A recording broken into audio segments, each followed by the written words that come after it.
Hola, hola oyentes, ¿cómo va? Buenas noches. Llegó el tan esperado viernes, un clima medio feo, pero venimos con la mejor de las ondas para remontar un poquito el día. Hoy estamos con Ellen y tenemos a nuestra invitada, Yanel Mogaburo. Bienvenida, Yanel. Gracias, chicas, muchas gracias por invitarme. Te trajo la lluvia. Me trajo la lluvia, pero no. Me trajo cosas buenas. Sí, el agua a veces trae cosas buenas. No, es bendición, dicen. Exactamente. Yo estaba rogando que llueva, la verdad quería que llueva. Todo el mundo me decía, estás muy hater hoy, pero la verdad es que hacía falta un poquito de lluvia. Aparte, bueno, posta Santa Rosa. Yo igual difiero, amiga, no necesitábamos lluvia. No, sos de a mí me esos. complicó hoy un poco el día, pero bueno, hoy estamos acá, súper felices. Sí, felices de otro tenerte viernes acá. más. Gracias por invitarme. Muchas Bien. gracias. Bueno, vamos a hacer placer. la primera pregunta. Yo creo que Así. ella te podrías presentar un poco, contarnos y contarle un poco a los oyentes quién sos, Sí. qué es lo que haces. Bueno, ¿Quién es Yanel? qué difícil. ¿Quién es Yanel? Difícil. Bueno, nada, otra vez gracias por invitarme a su espacio. Digo, son espacios que son importantes y sagrados para uno, ¿no? Cuando hay construcción colectiva y demás, así que valoro mucho lo que hacen, gracias. Agradecido a nosotros de que estés acá. Y por invitarme. Yo soy Yanel, soy una militante por los derechos política, por los derechos de las mujeres, de las diversidades. Bueno, y además soy licenciada en comunicación social, soy docente, investigadora de la Universidad de Quilmes, pero bueno, principalmente soy una militante. Y bueno, y además soy mamá de dos niñas, de Manuel y de Sofi, y compañera, y bueno, nada, eso. Soy eso. Es un montón. Hincha de Boca. Bueno. Hincha de Boca, bueno. fanática. Hincha de Boca, me Sí, encanta. fanática. ¿Y tu militancia con respecto a los derechos del colectivo y las feminidades, Sí. hace cuánto arrancó? Yo empecé a militar en la Universidad de Quilmes, en la CEPA, y ahí empecé, ¿viste? Cuando te invitan a protagonizar cosas, porque uno empieza a sentir que tiene un lugar, ¿no? Para decir, para pensar, para reflexionar. Bueno, en mi caso fue a través de la universidad. Y bueno, y desde ahí la universidad también, el ámbito de la universidad me abrió mucho la cabeza en una banda de cosas. O sea, no era mi destino estar en la universidad, porque bueno, yo soy hija de un obrero metalúrgico, de una mujer que era costurera en ese momento. Bueno, ahora por suerte nada, evolucionó, tiene otros laburos, pero gracias a la política también, a las políticas públicas, pude acceder a una universidad cerca de mi casa, que me quedaba a 2 estaciones de tren. Y bueno, y ahí eso me abrió mucho la cabeza. Y en específico el tema de las mujeres y las diversidades fue a través de los Encuentros Nacionales de Mujeres, porque desde la organización... Yo tengo un poco de data acá tuya, porque te Ay, estuve ay, stalkeando. Claro. en las redes. Para poner también un poco en contexto todo esto que estás trayendo, Yanel es referente de la Comisión de Mujeres y Diversidades de Quilmes, Berazategui y Florencio Varela, además de ser licenciada en Comunicación Social, ¿no? Sí. Vos decías que arrancaba tu militancia en la universidad. Sí, en la agrupación estudiantil, la CEPA. Sí, ¿y qué te sigue moviendo hasta el día de hoy para en seguir ese militando? momento, bueno, nada, me invitaron a participar de los encuentros de mujeres en ese momento. Después fuimos avanzando también en esos debates y hoy tiene otro nombre, ¿no? Y celebrar esos espacios siempre, porque para mí fueron una escuela. Yo ahí conocí la militancia, no solo la militancia, sino las vidas, ¿no? De las mujeres y las diversidades, porque a pesar de que estuvieron desde siempre, yo siempre las vi, las sentí, me sentí parte, las conocí a través de los encuentros, a los colectivos de las mujeres lesbianas, a las chicas trans, que se hicieron su lugar también, ¿no? Pero bueno, la lucha de las mujeres en general, y no solo las luchas, sino las vidas, ¿no? De cómo viven nuestras mujeres y las diversidades a lo largo y ancho del país. Eso es maravilloso, de los encuentros, y ahí es como que para mí me abrió como la cabeza, el mundo, y bueno, la lucha, ¿no? Una vez que entras... Sí, es difícil salir. Ya está, ¿no? Y eso combinado con algunos intereses académicos y qué sé yo, bueno, también hicieron que toda mi militancia también se traduzca en mis investigaciones y más mis cosas académicas, las materias en las que estoy y demás. Pero fue eso. Y en principio también hubo una gran necesidad de entender por qué a las mujeres les pasaban determinadas cosas también, ¿no? Y por qué se quedaban, buscar explicaciones, ¿no? Porque responder algunas preguntas. Claro. ¿No? ¿Es un poco eso el espíritu del militante? Lo traigo un poco porque coincidimos en eso, además de que obviamente me mueven las convicciones estas que vos decís. El militar, nosotros militamos por los derechos de la diversidad y un poco, al menos a mí me pasa, de querer responder ciertas preguntas. Exacto. Quizás que trae la sociedad o las problemáticas en sí, ¿no? Sí, y de transformar, ¿no? De cambiar las cosas y también con estos temas y con estas luchas que llevamos adelante, y eso también lo aprendí a los encuentros, ¿no? No se sale sola. No hay salidas individuales a nuestros problemas, a nuestros dolores, a eso que nos hace mal. El camino es colectivo y en el camino ese, bueno, podemos acertar muchas veces, podemos errar otras tantas, pero siempre va a ser por la colectiva. O sea, no salimos individualmente. Entonces, ¿y eso a dónde lo encontrás? En la lucha, en la militancia, en juntarte. Entonces, por eso, yo soy... No imagino mi vida fuera de eso. Es lo principal en mi vida. Sí, y más que nada también cuestionarse, ¿no? Todas esas situaciones que nos interpelan, que quizás si las vemos desde lejos decimos, ay, no sé si tiene que ver con el género, pero una vez que empezás a interiorizarte, que escuchás esas historias de vida, como bien decías, por eso para mí también los encuentros siempre son gratificantes, justamente porque escuchás otras historias, otras voces que no son quizás las de acá, pero y también te enterás qué pasa en el país, ¿no? En esos encuentros. Quizás no es la misma realidad de una chica que vive acá en Florencio Varela que a una compañera que está viviendo en Misiones o en... Sí, o en La Pampa o que tiene otra vida totalmente distinta a la tuya, ¿no? Que tal vez no milita o que hace una cosa distinta, o que trabaja en el campo, o, ¿entendés? Y como, bueno, nada, te sacan esos espacios, ¿no? Los espacios realmente colectivos, realmente democráticos, realmente plurales, te sacan de la mirada de tu ombligo. Me parece que eso es fundamental para cualquier militante también, ¿no? Levantar un poco la cabeza, en el buen sentido de la palabra, ¿no? En relación a... Claro, poder ver al otro, a la otra. Exacto.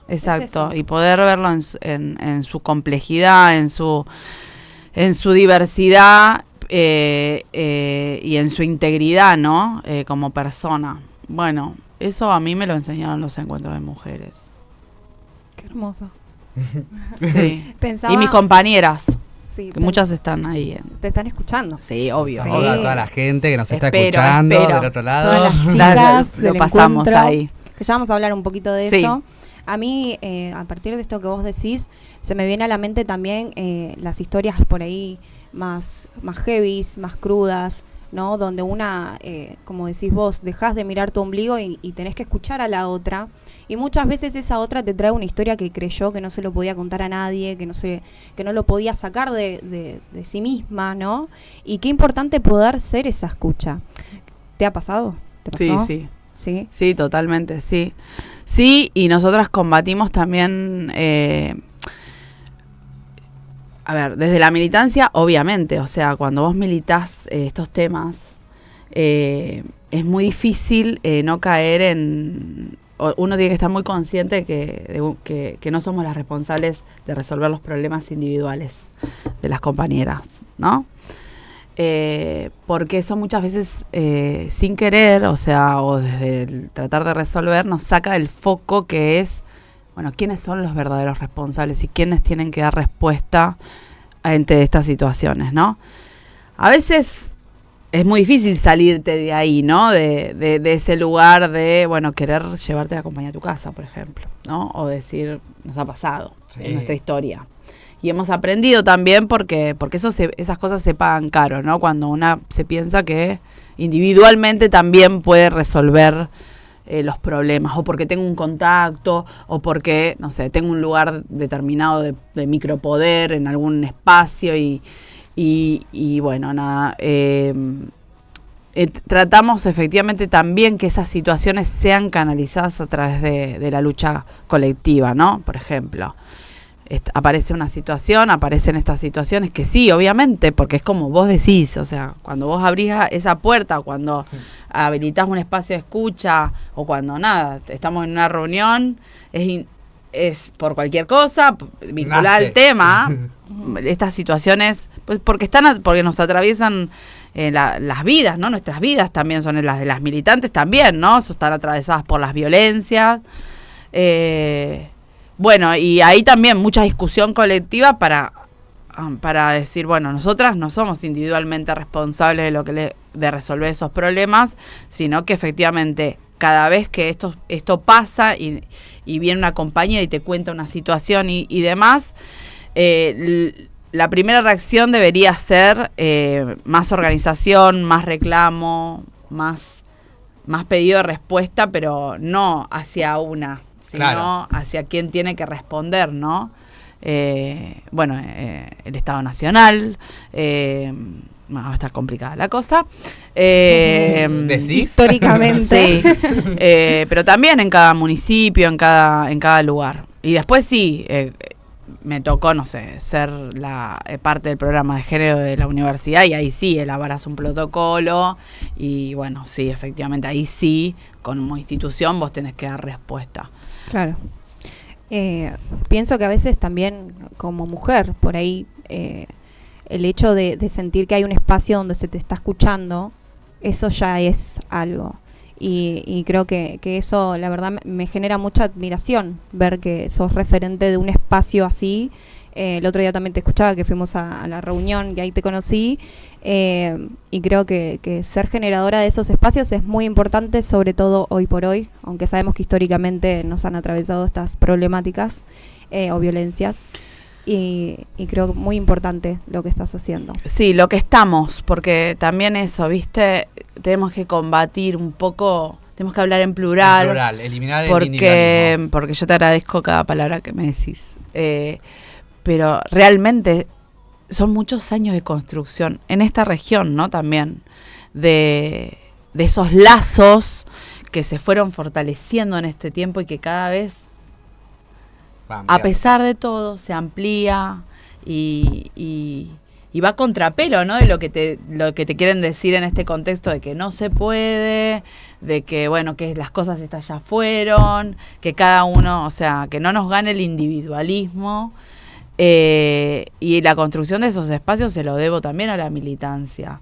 Y también se los debo a ustedes y todos nos debemos esos bien. Sí. Muy fuerte. Es muy fuerte y muy importante. Bueno, volvemos con un poco rotos. Gracias por quedarse aguardando. ¿Les gustó el tema? Díganos en los mensajitos. Les digo el número de WhatsApp para que nos mande mensaje: 11 68 98 75 92. Y nos pueden seguir a través de las redes sociales, un poco rotos, en TikTok, Instagram. Y bueno, seguimos acá con nuestra entrevistada Yanel. Ahora queríamos que nos cuentes un poquito, Yanel, sobre el encuentro. Este sería el 9º encuentro, ¿no? 9. El año que viene tiramos la casa por la ventana. Este año también, todos los años. Claro, sí, el 9º encuentro regional de mujeres y diversidades. Sí, empezamos en el 2016. Esto tiene otra historia que es más larga, que es de más de 30 años, ¿no? También en la región, las compañeras de la Comisión de Mujeres organizaban lo que eran los preencuentros, que era la previa para ir a los encuentros nacionales. Ah, ¿de ahí nace? Claro, ahí esa es el germen ahí de los regionales. Y el objetivo de los preencuentros era que las mujeres conozcan los encuentros, porque imagínate que en el 86 eran 1000 las que fueron al primer encuentro y después...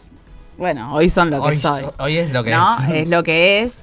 Pero también por mucha militancia de esas compañeras que pusieron el cuerpo desde el 1, digo, porque además el encuentro tiene eso de maravilloso que fue creciendo así de boca en boca, porque una cosa totalmente silenciada por los medios, ocultada y demás, porque bueno, a nadie le conviene, ¿no? Que nos sentemos a pensar transversalmente. Eso te iba a decir, ¿en qué año dijiste que fue? El primero en el 86, el Encuentro Nacional estoy hablando, ¿no? Claro. Sí, y fueron 1000 en el Teatro San Martín, en Capital.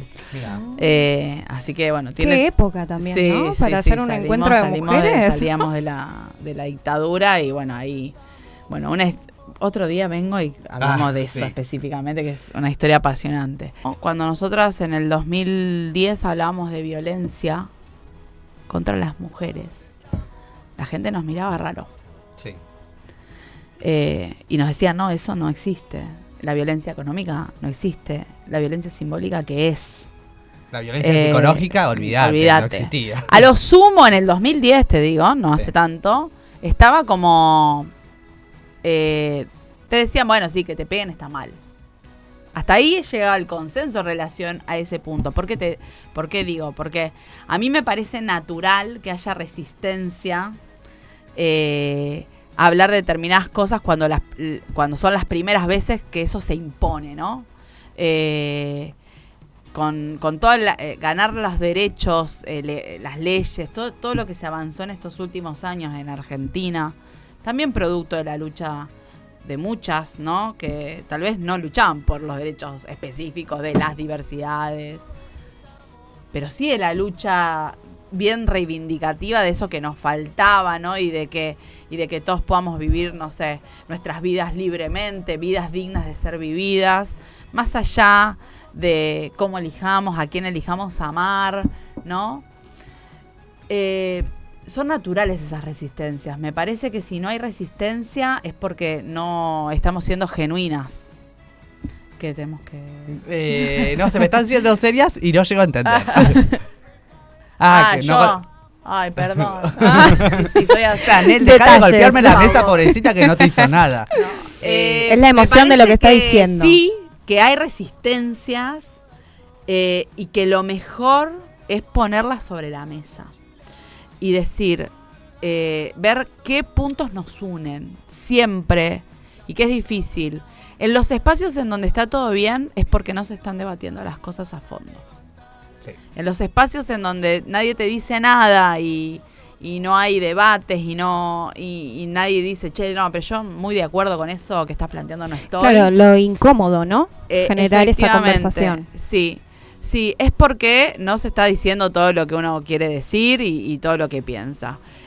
La historia de los encuentros nacionales y en relación a las diversidades, es una historia larga y que se está escribiendo, ¿no?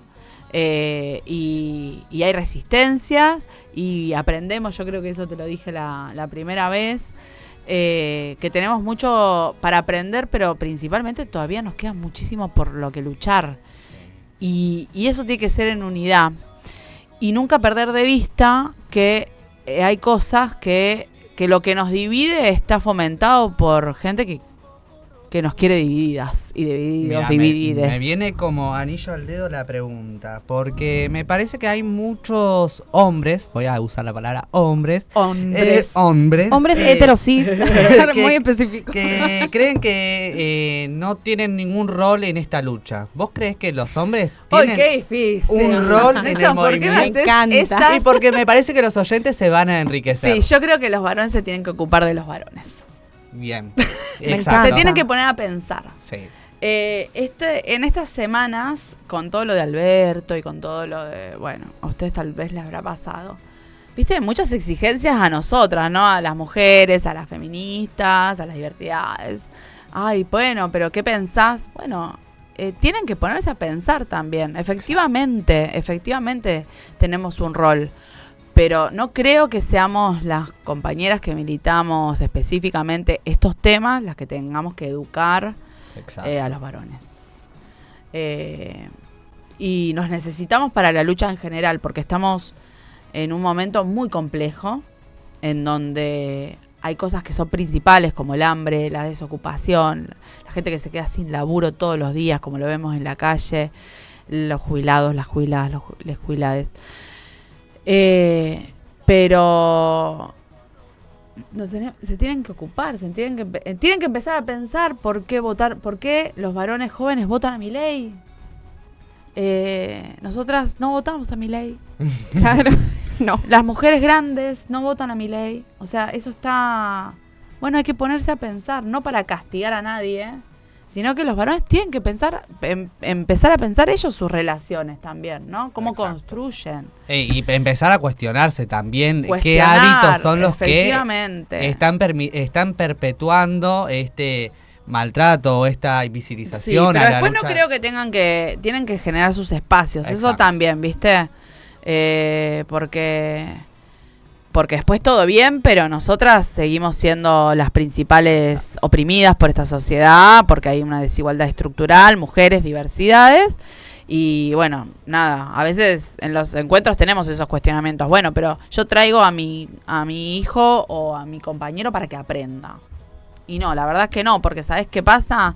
Que la mujer que encuentra acá en un lugar seguro para poder contar lo que le está pasando y demás, no sé, tal vez tu hijo no, pero efectivamente hay varones que ejercen violencia en esta sociedad, principalmente contra las mujeres de diversidades, varones, cis, heteronormativos, como lo quieran, pongámosle ese nombre.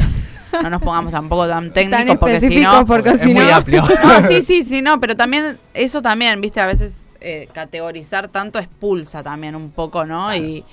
Y no permite debatir. Pero bueno, nada, yo con los varones eso, los necesitamos para transformar esta sociedad, pero bueno, también está bueno que empiecen a pensar, ¿no? ¿Por qué suceden estas cosas? Y que también le pregunten a los varones, me gustaría, porque muchas mujeres teniendo que dar explicaciones sobre lo que hacen los varones. Justamente para mí, los varones o los hombres tienen que plantearse, ¿no? Cuáles son las actitudes que están perpetuando, porque muchas veces creo que esa era lo que estamos hablando. Ahora estamos preparando una charla, porque dentro de poco vamos a dar un taller, y Elena y Caro estaban planteando justamente que... Hablar de... perdón, ¿lo digo? Dale, decilo.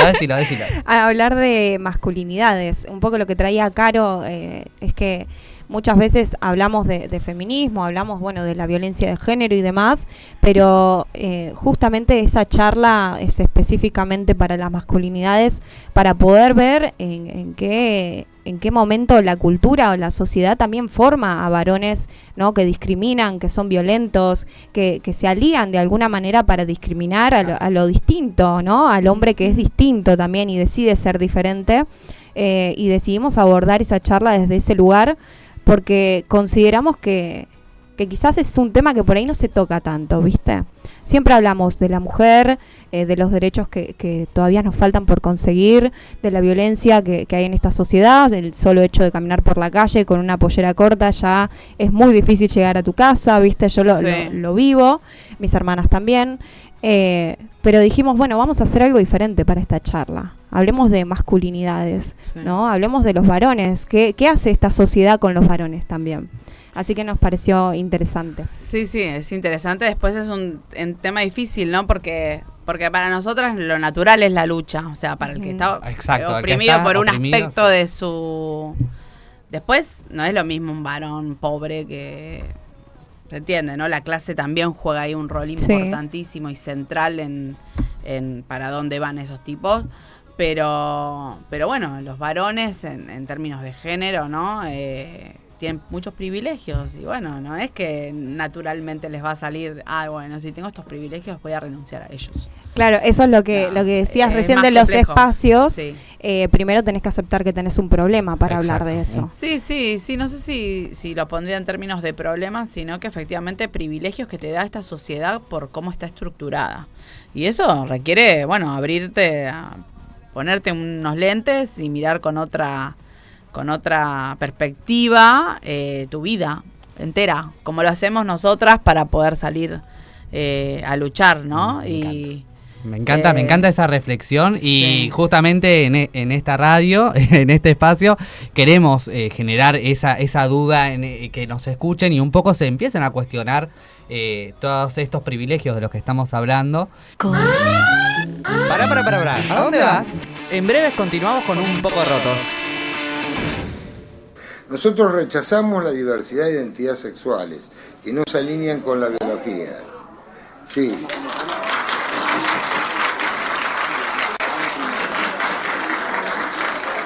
Son inventos subjetivos que carecen... Un minutito, señor ministro, discúlpeme. Yo la verdad que le agradezco que haya venido, su deber informarnos, y la verdad que estábamos consternadas, queríamos tener información. Pero usted, una cosa son sus opiniones personales y otra cosa es la ley. Hablando un poquito sobre esto, me parece importante recordar que en Argentina tenemos la ley de identidad de género, la cual respeta la autopercepción de cada persona, y este ministro dice identidad sexual. Está como que mezcla un poco todo, mezcla los términos. Me parece que para dar una conferencia y hablar sobre estas cuestiones, mínimo tenés que estar informado, y siendo ministro de Justicia tenés que conocer las leyes que rigen en nuestro país. Me parece sumamente grave y queríamos traerlo este tema un poco para que la gente también esté informada, ¿no? Porque también de alguna manera estas son políticas públicas, ¿no? Porque si está invisibilizando una lucha directamente, porque está hablando y haciendo referencia a una cuestión biológica, cuando entendemos que el género es una construcción social, me parecía interesante traerlo. ¿Vos qué opinás, Helen? Y pienso que también es justamente como le dijeron y medio que lo frenaron ahí, es una opinión. Es gravísimo que lo diga en un lugar como en el que se encontraba. Y me parece que también importantísimo entender que la ley de identidad de género se concibió a través de una lucha, de un activismo, de un montón de personas que salieron a buscar esa ley. Y me parece que traer un comentario como este, hacerlo donde lo estaba haciendo, representando lo que estaba representando también, me parece que trae y atrasa muchísimo. A mí en lo personal me duele sobre todo porque pertenezco a la comunidad y porque tengo amigos que pertenecen a la comunidad. Pero creo que también, así como decía Janel, estas son las resistencias, ¿no? Y creo que vamos a seguir teniendo que enfrentar estas cosas, lamentablemente. Pero bueno, nada, creo que es importante que lo podamos traer acá también. No, y la realidad, no sé si te pasa a vos también, Janel, que encontramos que nuevamente tenemos que volver a discutir cosas que ya se habían discutido y entendíamos que ya eran temas cerrados, y nuevamente lo tenemos que traer al centro de la mesa y debatirlo. Me parece un montón. No sé, ¿qué opinas vos? Sí, no, yo primero decir que Cuneo Libarona tuvo que ir a dar explicaciones ahí de por qué está vaciando las políticas de género. Digo, contextualizar un poco ahí, porque efectivamente después ellos tienen esta estrategia, ¿no? De estas cosas provocadoras que hacen no son, para mí, son bien pensadas, porque efectivamente nos corren el eje de lo terrible que es el desfinanciamiento de las políticas públicas, el cierre del ministerio. Tenía que dar explicaciones de por qué el programa Acompañar se redujo como se redujo, por qué están judicializando el tema de las violencias, porque efectivamente ahora le piden a las mujeres que tienen que hacer sí o sí denuncias para acceder al Acompañar. Tiene que dar explicaciones, porque efectivamente nosotros hemos conquistado cosas y hay una parte que no nos vamos a resignar a que eso se lo lleven puesto así porque sí. En ese contexto efectivamente dice estas barbaridades, que son cosas que, como yo acuerdo con lo que dicen completamente, y además es de ignorantes, de burro. Yo dije burro hace unos días en otro programa.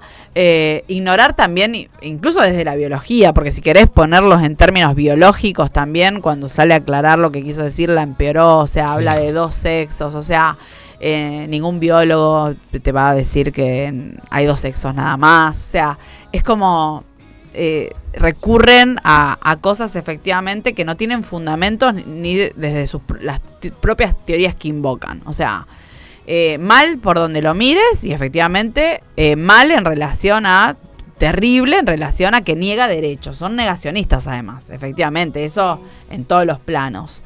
los deja al descubierto en ese punto. Y después, efectivamente, yo creo que lo que nos toca en todo caso es pensar si realmente las discusiones que nosotros creíamos que estaban saldadas estaban realmente saldadas. Efectivamente, me parece que eso es un punto, no para este momento, no es para pegarnos ningún latigazo, sino todo lo contrario, es decir, no vas a pasar, o sea, nos vamos a organizar y vamos a denunciar porque hubo un gran repudio a los dichos de Cunio Libarona, eso también hay que decirlo, o sea, no es que le es gratis, porque efectivamente al otro día tuvo que ir a todos los programas, se tuvo que pasear por todos los programas a decir que no quería, que él no dijo eso, no es que lo puede sostener. Tenemos que también registrar, me parece, hasta dónde a ellos les da, porque la resistencia fue muy grande. Lo mismo pasó con el tema de los jubilados. O sea, ellos están midiendo efectivamente que no se puede hacer cualquier cosa. Digo, pensar. A mí pensar, porque yo efectivamente había discusiones que ellos te las meten y vos pensaste que las tenías saldadas, pero avanzamos. O sea, que no nos hagan creer que no. O sea, nosotros avanzamos. No todo lo que hubiésemos podido avanzar, eso también hay que decirlo, y no todo lo que necesitábamos, claramente, avanzar. Pero si en otros contextos, nosotras siempre decimos, se tendría que haber ido por más, ¿no? Y todavía falta. Sí. Pero repudiar totalmente a Cunio Libarona en su persona, además, ¿no? Porque es un tipo nefasto, oscuro, que defiende violadores, que está imputado en causas en relación a narcos, o sea, es oscuro, un personaje oscuro, está implicado en la muerte de su ex mujer, la que era en su momento su ex mujer, digo, un violento, un negacionista. Y estas cosas lo que nos toca a nosotros es fortalecernos, ¿no? Sí, un rato enojarnos, un rato ponernos tristes, pero eso que sea el 10% de nuestro día y el 90% a ver cómo construimos una unidad, cómo construimos espacios para que estos tipos no gobiernen más este país. No, y a ver, encima de todo lo que comentabas, ministros de justicia, chiques. Bueno, claro, un desconocimiento total, además, efectivamente, de cómo funciona la justicia, porque claramente él no le interesa que la justicia funcione, en este caso, no sé, para las mujeres, diversidades. Él tiene otra noción de justicia, que es la justicia que beneficia a los violadores, a los narcos, a los que vienen, a los que van en impuestos, a los que se quieren venir a llevar nuestras riquezas naturales. Bueno, ese es Cunio Libarona, digo, es un personaje conocido, viene del menemismo, digo, tiene un CV, todos estos tienen un CV que no son nada nuevo, eso también decir, ¿no? Esto no es nada nuevo. Y está la gente que votó esto del cambio. Bueno, están las causas, ¿no? De por qué se votó y por qué se llegó a que la gente, yo no creo que la gente sea la culpable, ¿no? Ni mucho menos, no, nunca. Nuestro pueblo tiene reservas democráticas muy profundas, confío plenamente en nuestro pueblo, pero después estas personas no son lo nuevo, son lo peor del pasado. Son viejos, creo que es moneda que ya exactamente, y cada cosa de estas que pasan, estos audios, cada vez que hablan, se deschavan. Solitos. Se mandan al frente. Sí, yo creo que también sirve un poquito, como bien decías vos, que estas cuestiones las tenemos que no dejar pasar, y yo creo que también sirve un poco para unir, ¿no?, a las luchas y a los colectivos. Totalmente. Y bueno, entre tantas pálidas vamos a dar una buena noticia, que en el día de hoy condenaron a Luis Alberto Ramos por el homicidio calificado como crimen de odio hacia la identidad de género de Tehuel de la Torre, que era un compañero trans que efectivamente fue asesinado por su identidad de género. Si bien todavía seguimos buscando el cuerpo, me parece que es un logro porque de esta manera también estamos visibilizando a la lucha del colectivo trans y me parece fundamental hablar sobre eso, traerlo también acá a la mesa, porque también entre tantas pálidas que nos un poco de justicia. Sí, al fin, un poco. Sí. Algo de lo que decía el Frente Nacional del Orgullo es que esta es una decisión histórica que toma la justicia. Totalmente. Justamente porque es un caso que también genera una precedencia, ¿no? Sobre todo cuando hablamos de identidad de género. Sí, abrazar a su familia, ¿no? También. Sí, completamente. Es que es la primera vez en la historia que en la Argentina reconoció por primera vez un homicidio como crimen de odio hacia las masculinidades trans. Entonces, de esa manera sí, es un hito de alguna manera histórico. Y bueno, como bien decíamos, entre tantas situaciones de todo el tiempo que vemos en los medios que nos oprimen, que invisibilizan, que mienten, porque también eso, estamos viendo que mienten a diestra y siniestra y tratando de invisibilizar toda la lucha, que como vos decías al principio, esto no arrancó hace poquito, tiene muchísimos años, se llevó muchas vidas de muchos compañeros, compañeras y compañeres. Sí, totalmente. Y también, bueno, aprovechar para preguntarte, ¿no? Si vos crees que la lucha del colectivo LGBTIQ+, está relacionado también con la lucha del feminismo en nuestro país. Sí, totalmente. Yo creo que también te lo dije esa primera vez que nos vimos, que fue hace poquito.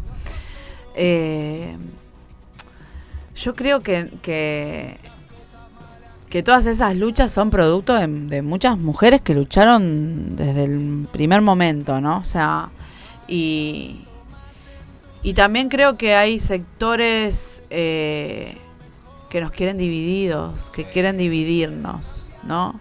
Y muchas veces entramos en esa, ¿no? En esa de sectorizarnos, de no vernos esto como personas que somos más que nuestra identidad de género o nuestra orientación sexual muchas veces, sino que somos más, ¿no? Somos, no sé, somos trabajadoras, trabajadores, somos militantes populares, vivimos en el conurbano bonaerense. Eso ya se votó.